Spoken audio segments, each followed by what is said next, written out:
Hello everyone, welcome to our channel Botany Vibes. In today's video, we are going to discuss a very frequently asked question of the CSR UGC NET license aspirants कि क्या Pathfinder books sufficient है for CSR UGC NET licence exam, और अगर हम पहली बार किसी इस exam की प्रिपरेशन कर रहे हैं, इज़ इट सफिशिएंट? अगर हम अच्छी रैंक चाहते हैं एग्ज़ाम में, is it sufficient? The answer can be either yes और नो। देखते हैं क्यों। पहली चीज़ ये है कि CSR नेट एस्पायरेंट को कभी भी पहली बार तैयारी कर रहा हो तो हम लोग यही उसको सजेस्ट करते हैं कि आप पूरी पाथफाइंडर की जो सेट है वो खरीद लीजिए, ठीक है, वहाँ से अपने प्रिपरेशन को स्टार्ट करिए। ऐसा हम लोग क्यों बोलते हैं? ऐसे इसलिए बोलते हैं कि पाथफाइंडर मैंने पहले ऑलरेडी भी इससे रिलेटेड वीडियो बनाया हुआ है, शॉर्ट्स बनाया था, बट उस पर बहुत सारे क्वेश्चंस आ रहे थे और पर्सनली भी मुझे स्टूडेंट्स मिलते हैं तो they use to ask the same question. तो सोचा कि इस वीडियो में क्लैरिफाई कर देते हैं इस बात को और अपना पर्सनल एक्सपीरियंस भी शेयर कर देते हैं कि क्या कौन से सब्जेक्ट के लिए मैंने पाथफाइंडर यूज़ की, कौन से सब्जेक्ट के लिए नहीं की, इज़ इट सफिशिएंट और इससे अच्छी रैंक आ सकती है या नहीं। पहली चीज़ मैं आपको बता दूं, अगर आप पहली बार मेरे वीडियो देख रहे हैं तो मैंने CSR नेट लाइसेंस एग्ज़ाम को पहली बार में क्रैक किया है और मेरी जो रैंक थी एग्ज़ाम में वो 180 थी।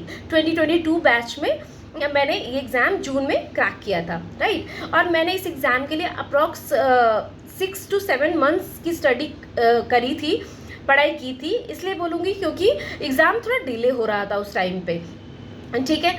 तो मैंने कैसे एग्ज़ाम निकाला ये सब तो बात की बात है। पहले मैंने क्या पाथफाइंडर रिकमेंड करती हूँ मैं, तो क्या मैंने पर्सनली भी यूज़ किया उसको, तो इसका है कि येस, मैंने उसको पर्सनली यूज़ किया था। जब मैंने प्रिपरेशन स्टार्ट की थी तो मैंने पाथफाइंडर से ही स्टार्ट की थी। कुछ सब्जेक्ट के लिए इट इज़ नॉट सफिशिएंट, ठीक है। कुछ सब्जेक्ट ऐसे हैं जिसके लिए पाथफाइंडर बिल्कुल भी सही नहीं है। अगर आप उतना सा पढ़ के जाएंगे तो आपके क्वेश्चंस नहीं बनेंगे फॉर श्योर, है ना। तो कौन कौन सी यूनिट्स ऐसी हैं जिसके लिए मैंने पाथफाइंडर पढ़ी थी और कौन सी यूनिट्स ऐसी हैं जिसके लिए मैंने पाथफाइंडर बिल्कुल भी नहीं पढ़ी। पहली चीज़ जैसे कि बायोकेमिस्ट्री है, सेल बायोलॉजी है, मॉलिकुलर बायोलॉजी है, सेल सिग्नलिंग के लिए भी it is sufficient, right. Methods in biology की तो पहले अलग से बुक है तो वो मोर देन सफिशिएंट है, बट मेथड्स इन बायोलॉजी में मैं रिकमेंड करूँगी कि आप वीडियो लेक्चर्स ज़्यादा देखिए ताकि आपके कॉन्सेप्ट ज़्यादा क्रिस्टल क्लियर हो जाएंगे, राइट। और उसके बाद मैं आप लोगों को बताना चाहूँगी कौन से सब्जेक्ट के लिए बिल्कुल भी सही नहीं है। ये डेवलपमेंट बायोलॉजी के लिए बिल्कुल भी सही नहीं है। Some part of the cell signalling it is not sufficient. कुछ पार्ट के लिए आपको देखना पड़ेगा, रेफरेंस बुक पे जाना पड़ेगा। बट अगर आप पहली अटेम्प्ट में और अच्छी रैंक्स के से क्वालिफाई करना चाहते हैं और चाहते हैं कि दूसरे बुक्स आपको ना देखनी पड़े, तो भी आप पाथफाइंडर से काम चला सकते हैं। अब ऐसा कैसे होगा मैम? आपने तो बोला, आपने तो पढ़ा था, रेफरेंस बुक्स भी पढ़ी थी, ठीक है। ऐसा मैं इसलिए बोल रही हूँ कि पाथफाइंडर ना it is a kind of NCERT, right. तो आपको पाथफाइंडर को एक बार नहीं पढ़ना है। पाथफाइंडर को अगर आप बायोकेमिस्ट्री पढ़ रहे हो या प्रोटीन टारगेटिंग पढ़ रहे हो या सेल सॉर्टिंग पढ़ रहे हो, whatever you are reading right now, आप लोग क्या करो कि आप लोगों को 3 to 4 टाइम्स उसको पढ़ना है, पाथफाइंडर से स्टार्ट करना है, राइट।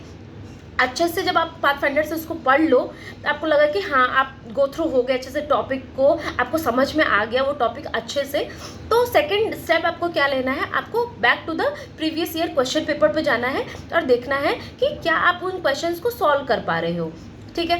अगर आप क्वेश्चन को सॉल्व कर पाओगे 80 to 90% question you will get to know कि क्या आंसर होगा, कि समझ आ जाएगा। और जो पार्ट B के क्वेश्चन है वो आराम से आप सॉल्व कर लोगे, ठीक है। कुछ क्वेश्चंस ऐसे हैं एक्सपेरिमेंटल या फिर कुछ ऐसे क्वेश्चंस आएंगे जो आपसे सॉल्व नहीं होंगे, तो वो कैसे करने हैं। और कुछ आपकी इंफॉर्मेशन में एडिशनल चीज़ें आएंगी, क्या अच्छा ये तो मुझे नहीं पता था, तो उसके लिए आपको क्या करना है कि आपको वो इंफॉर्मेशन वहाँ से गैदर करनी है और you need to add into your either into your notes और इनटू द पाथफाइंडर बुक्स। आपको ऐड कर लेना है ये कि ये वाला नॉलेज मुझे नया मिला है, या ऐड कर लेते हैं, राइट। ठीक है। उसके बाद नेक्स्ट स्टेप है, उसके बाद भी अगर आपके पास टाइम है, अगर एग्जाम में भी टाइम बचा हुआ है और आप रेफरेंस बुक्स पे जाना चाहते हैं, तो रेफरेंस बुक्स को पढ़ने का भी एक तरीका होता है। पूरी रेफरेंस बुक्स को नहीं पढ़ना है, बिल्कुल भी नहीं पढ़ना है। आपको जो पाथफाइंडर में मिल रहा है टॉपिक्स, मान लो प्रोटीन टारगेटिंग है ना, या फिर कुछ कोई भी टॉपिक एक, तो आपको वही रेफरेंस बुक में देखना है। रेफरेंस बुक्स पूरा नहीं पढ़ना है, इमेजेस में जाना है। इमेजेस के नीचे डिस्क्रिप्शन दे रखी होती है, उनको पढ़िए, उनको समझिए, इमेजेस को समझिए। रीड नहीं करना है पूरा रेफरेंस बुक्स, ये कोई तरीका नहीं होता है रेफरेंस बुक्स को रीड करने के लिए, क्योंकि it is too bulky and too heavy एंड बहुत टाइम कंज्यूमिंग है, तो उतना टाइम नहीं लगाना है। ये दिस इज़ नॉट अ समझदारी वाला काम, राइट।